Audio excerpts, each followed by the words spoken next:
এই মুহূর্তে গল international cricket স্টেডিয়ামে আছেন সহকর্মী তারেক হাসান শিমুল। ম্যাচের সবশেষ খবর জানবো, সরাসরি যাবো তার কাছে।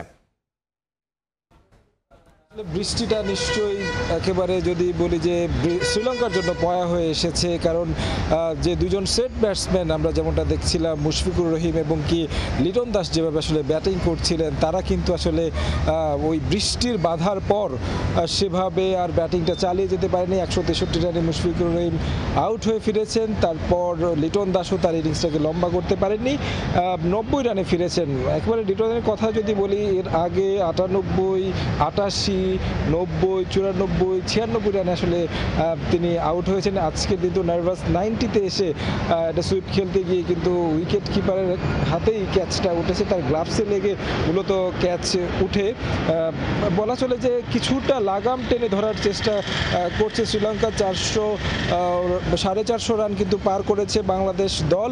সেই জায়গা থেকে আসলে বলতে হয় যে বাংলাদেশ সকাল থেকে শান্তর আউট হওয়ার পরে লিটন এবং কি মুশফিক মিলে যে পার্টনারশিপটা গড়েছিলেন, সেই পার্টনারশিপটা যে স্বপ্ন দেখাচ্ছিল বড় স্কোরের, অর্থাৎ সেটা নিঃসন্দেহে একটা ভালো স্কোর তো দাঁড় করিয়েছে বাংলাদেশ দল।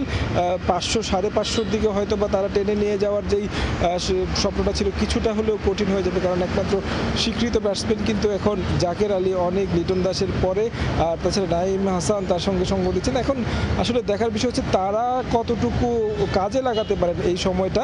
পাশাপাশি বলতে হয় যে উইকেটটার চরিত্রটাও কিন্তু বেশ খানিকটা বোলারদের পক্ষে কথা বলছেন। যেহেতু বৃষ্টি হয়েছে, কিছুটা স্লো হয়ে এসেছে, উইকেট ঢাকা ছিল অনেকক্ষণ কাভারে, যে কারণে কিন্তু উইকেটের চরিত্রটা বদলেছে। মাঝে কিন্তু বৃষ্টির বাধায় প্রায় 40 থেকে 50 মিনিটের মতো খেলা বন্ধ ছিল, এবং কি ম্যাচের যে ডিউরেশন সেটাও কিন্তু কমে এসেছে। আজকের দিনে খেলা প্রায় এখন থেকে আর মাত্র যদি হিসেব করি যে 15 থেকে 20 ওভারের মতো খেলা বাকি রয়েছে।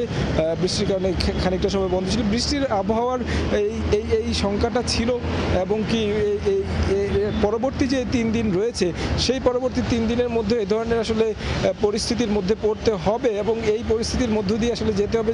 যদি বাংলাদেশ তাদের যে লক্ষ্যটা দাঁড় করেছে বড় একটা স্কোর দেওয়ার, সেক্ষেত্রে 500 কিংবা 550 রানের একটা স্কোর যদি দিতে পারে প্রথম ইনিংসে, সেই ক্ষেত্রে কিন্তু বাংলাদেশ আপার হ্যান্ডে থাকবে, বোলারদের উপর বড় দায়িত্ব থাকবে। তখন বোলাররা যদি তাদের কাজটা করতে পারে, নিশ্চয়ই গল টেস্টে একটা ভালো কিছুর স্বপ্ন বাংলাদেশের দর্শকরা দেখতেই পারে। তো গল থেকে আমার কাছে এই ছিল সবশেষ খবর। শ্রীলঙ্কা থেকে সহকর্মী তারেক হাসান শিমুল জানাচ্ছিলেন গল টেস্টের খবর।